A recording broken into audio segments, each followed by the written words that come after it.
The time of the Empress's confinement drew near. The Grand Duke of Würzburg was in Paris. A page came one evening to fetch me because the Empress was feeling the first birth pains. I hastened to the Tuileries. All the court had assembled there. In the Empress's room, there were the Emperor, Madame Mère, Madame la Comtesse de Montesquieu, the governess, Madame de Montebello, chief lady-in-waiting, Madame de Lucé, lady of the wardrobe, Madame de Bibers, whom I had given the Emperor to be assistant governess to his children, Madame de Misgrigny, who had the same title, all the women, the doctors, and the accoucheurs. 2 young dames de nonce from Écouen remained in the little cabinet between the bedroom and the drawing room in which we were. My brother, the Grand Duke of Würzburg, the Princess Pauline, the Queen of Spain, and I. All the other drawing rooms were filled with members of the court and other officials. The emperor came in from time to time and told us how things were going. According to whether the pain was more or less acute, he seemed more or less nervous. He was worried that the labor should last so long and asked us whether this might not have unfortunate results for the mother or child. He did not dare to entertain the hope of having a son. It was clear that he was trying to accept the contrary. Nevertheless, he inquired carefully if there were no signs by which one could tell in advance the sex of the child, and all his questions betrayed his anxiety. I was so tired that about 4 o'clock I accepted the offer of one of the dames de nonce to let me use her room. I threw myself fully dressed on the bed and told her I was to be called if she heard the Empress begin to scream. During my sleep, the pains had subsided. It was believed a delivery would not take place immediately, and everyone was advised to go and rest. About 7 o'clock, the pains began again. The child presented itself badly. The accoucheur almost lost his mind when the emperor calmly told him that he should act as he would in the case of a woman of the lowest class, and above all try to save the mother. The empress was therefore delivered with forceps. The emperor did not leave her side an instant. He held her in his arms and tried to encourage her, but he himself was so seriously shaken by the sight of his wife's suffering that for the rest of the day he was afflicted with a sort of nervous trembling. About 8 o'clock in the morning, my dame de nonce suddenly entered the room where I was resting and told me with tears, "The Empress is uttering terrible cries." I hurried downstairs and found the emperor leaving his wife's room. He was pale and hardly able to breathe. "It is over," he said to me. "She is safe." He looked so miserable that I timidly asked him, "Is it a boy?" "Yes," he replied with an effort. On hearing this, I embraced him, but he had such difficulty in breathing that he pushed me aside. "Ah," he said, "I cannot grasp all that happiness. The poor woman suffered so." He left me to give orders to have the 100 cannon shots fired. I entered the Empress's room. She was still on her bed of pain, and the accoucheur was beside her. I approached the midwife who held the child. He appeared to me to be strong and healthy. I next went over to the Empress and congratulated her. There were so many people in the room that I left. I found the Emperor so deeply moved by anxiety for his wife, which he had just experienced, that in order to master his painful emotion, he assumed a grave air instead of showing his delight. This serious air contrasted with the enthusiasm everyone else displayed. People were surprised not to find on his features that calm contentment which happiness gives, especially at such a moment when Providence had answered his prayers. The more complete this answer had been, the more gratitude he was expected to show. His attitude was severely criticized. People thought he lacked feeling, while, as a matter of fact, it was one of the occasions on which I saw him the most deeply moved. To forget all thoughts of ambition and the future, to remain only a fond husband at the moment when you have become a happy father, surely this shows that the heart has a greater influence than all the rest. For my own part, I confess I was embarrassed by the sympathetic and curious glances I received. The sight of the Emperor's emotion had touched me, and I had not given a thought to the fact that this birth increased the distance which separated my sons from the throne. I had hoped his wishes would be fulfilled, just as a child hopes to see his father or his benefactor contented. The idea that my children might wear the crown of France had not occurred to me. At least I had never desired them to do so, and if there was any sacrifice to be made, I had made it on the day of the divorce. I therefore sincerely shared the Emperor's joy, but how awkward and embarrassed you become when you see that people judge your conduct in accordance with their own ideas. People think you should be sad, see that you are happy, and conclude you are a hypocrite.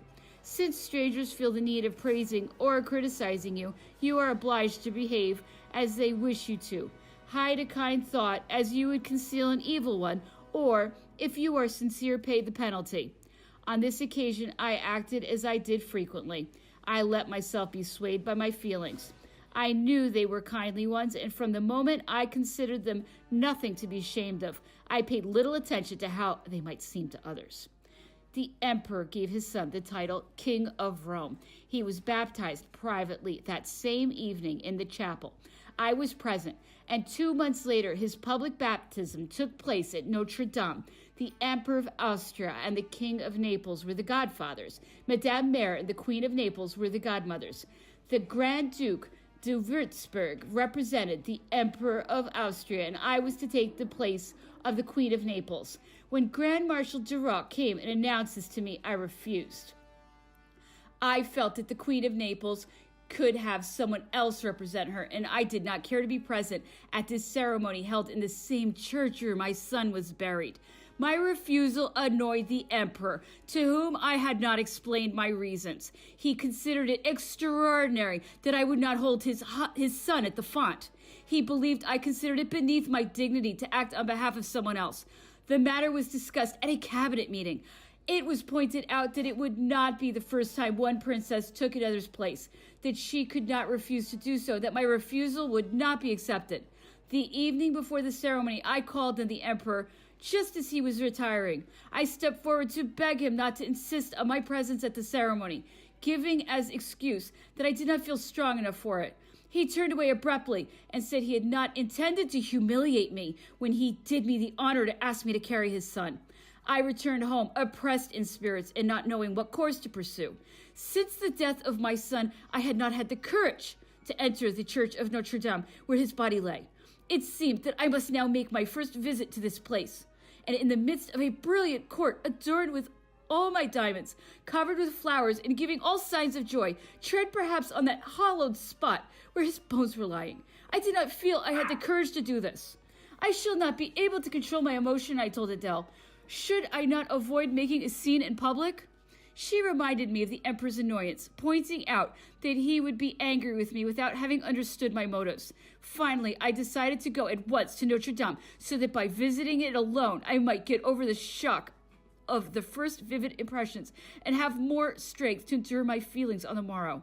Adele opposed my wishes. She feared the experience might be more than my feeble health could bear. At least I shall be there alone with you, I exclaimed. No one will intrude on my sad thoughts, and tomorrow I shall be able to banish them from my mind. It was then midnight. In a plain carriage without liveried attendants, I arrived alone with Adele in front of the portals of Notre Dame. The church was shut. I went to the Archbishop's palace nearby, where after a little argument, the gatekeeper consented to admit us to the vast edifice, so imposing on account of its memories, yet visualizing to a mother who sees it rise above the coffin of her son, only a symbol of her grief. Everything was ready for the baptismal ceremonies. Some workmen far in the back of the church were still completing their task. The dim light of their feeble lanterns, the sound of their hammers, occasionally breaking the silence, so like that of the tomb, especially to one whose mind was haunted by thoughts of death. All this combined to fill my heart with feelings of terror and sadness. Everything that had been cruel and bitter in the past rose before me. It overwhelmed me. Unable to bear up under the weight of my sorrow, I fell on my knees in front of the altar and poured forth torrents of tears. The old doorkeeper, lantern in hand, looked at me with astonishment. He helped Adele bear me away from this mournful scene. The next morning, I re-entered the church in state. The clergy had come to the main entrance to meet us. Standing up next to the empress, to whom an address was being made, I remembered how a few years before they had come on the same spot to meet the body of my poor child. My courage nearly failed me, but my previous day's visit had strengthened it, and no one noticed the strain I was under. The celebrations in honor of the christening were magnificent.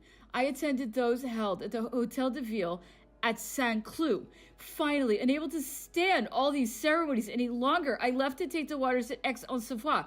The emperor, during my absence, gave my children permission to live at the Pavilion d'Italie. Since the birth of the King of Rome, they had continued to attend their uncle's luncheon as they had done previously. He always received them pleasantly, making them sit beside him. although there was hardly any room for them, as his lunch was served rapidly on a small, round, one-legged table. This was the hour when he saw people who were not received at court, distinguished artists, his architects with whom he discussed the beautifying of Paris, and occasionally Talma the actor, a fact which gave rise to the ridiculous report that the emperor took lessons in diction from him. The Empress Josephine was very anxious to see the King of Rome.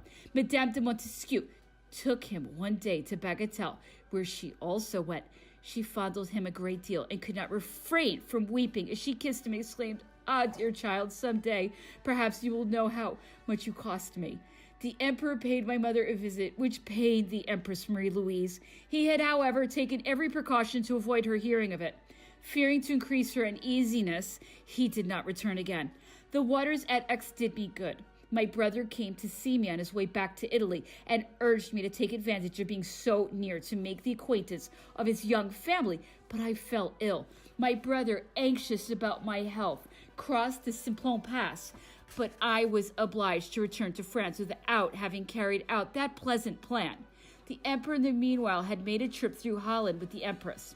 While there, they saw my apartments, heard details regarding my domestic life, and came back sympathizing with me more than ever. I wished to find a governor for my children. Monsieur de las Casas and Monsieur de Saint-Hilaire applied for the post. I spoke to the emperor about the matter. He said to me, "France will be sorry to see the education of your children placed in the hands of a noble. It is one of the heroes of my army who should bring up French princes." The choice seemed to be so difficult that it was postponed. The Queen of Naples, to whom a little matter of 900 miles did not matter as a journey, arrived in Paris unexpectedly, and before we had heard of her departure from Naples, certain difficulties had arisen between the emperor and her husband, who, having been made king of Naples by the emperor, also wished to be independent. She arrived in the hope of reconciling them. Murat had for a long time pretended to be deeply attached to the emperor. He declared he could not leave him for more than 24 hours. He would have refused all the thrones in the world in order to be near his idol, and had no other ambition, so he said, than to serve him. Caroline was always saying, "The emperor is like a god to my husband. I should be jealous of such devotion." And the emperor himself, although he frequently said that a monarch should be feared during his lifetime and loved only after his death, had been deceived by these demonstrations of affection on the part of Murat, whom he believed utterly devoted to his interests. Murat was a good man. He was dashingly brave and possessed military talents together with a great desire to please and be admired. He sought to have good manners and overdid them. One saw by his exaggerated dress and his attentions to the ladies that he wished to resemble a Villerousseau or a Sévigné of the days of Louis XIV. These famous courtiers were the models he had chosen, but the rough, hardy Republican could not be completely hidden, and the mixture of the two opposite types of character would have been ridiculous at times if one had not been conscious of the honest, frank soldier in the background who reconciled the puppets one to the other. Consequently, in spite of his male and martial beauty, he was far less dangerous person than he imagined. He had an excellent heart, a mediocre mind, and the rise of his fortunes had been too rapid not to have slightly turned his head. Ambition without those qualities which justify it is a despicable thing, and only really great men can make it into a virtue. The ambition of Murat was a result of his good fortune, and after being a distinguished general, he became a second-rate monarch. He made me smile one day when he was still only Grand Duke of Berg. He was complaining about the emperor who wished to annex the city of Wesel to France. The emperor had no right to take that town away from me, he declared. It was not he who gave it to me. I obtained it through the treaty with the King of Prussia. And who was it who had made the treaty? Who had given him this duchy? The town and everything else. Another time, when the emperor was reproaching him for extracting too much money from his duchy of Berg, Murat said with his slightly Gascon accent, "What do you mean, sire? I spend my own on it." The Queen of Naples had always taken her husband's part in his relations with the emperor, but when she was alone with him, her equal desire for power caused constant friction between them. "I am unhappier than you are," she said one day to me. "Louis cannot be more jealous or disagreeable than Murat. It is natural enough that I should wish to be the first person informed of what is going on in my kingdom." But what trouble it gives me! I'm obliged to send out my valet secretly to meet the Minister of Foreign Affairs or the Chief of Police by appointment down by the harbor. If there is any news, it is sent to me immediately. But the fear the king inspires is so great that the minister, when I see him again, is pale and trembling, and eagerly asks whether I burned the paper that might endanger him. Tell me, can one submit to this sort of treatment? Far from arousing my compassion, she only showed me the king was right in being suspicious of a queen who bribed all the ministers in order to obtain secret information without his knowing it. I considered that our lives were as different as our characters. No one could possess to the same degree as Caroline the art of making herself agreeable and pleasing by adopting an attitude that had in it both a certain oriental dignity and the supple grace of the odalisque. To be sure, at times, a little claw emerged beneath the velvety touch of her caress, but a most carefully calculated abandon and the most gracious manner promptly cured the wound and captivated you anew. Proud, brave, persevering, passionate, careless, and variable as were her moods, the same charms which attracted people to her could not mask her desire to secure all power for herself, nor her jealousy of the successes of others. Such was the Queen of Naples. We had for a long time been friendly when a petty incident separated us. The emperor decided there were to be 2 elaborate balls given at court, one in fancy dress, the other masked. The princesses were asked to present formal pageants. Caroline, who lived at the Tuileries, heard the news first, and instead of talking the matter over with me at once, drew up a list of the handsomest women and the most popular men and sent out invitations to them to appear in her performance. I was at home in the evening with my ladies-in-waiting, the officers belonging to my household, and a few young men whom I knew, when the Grand Marshal of the palace appeared with the emperor's invitation, which the Queen of Naples was supposed to have sent me the day before.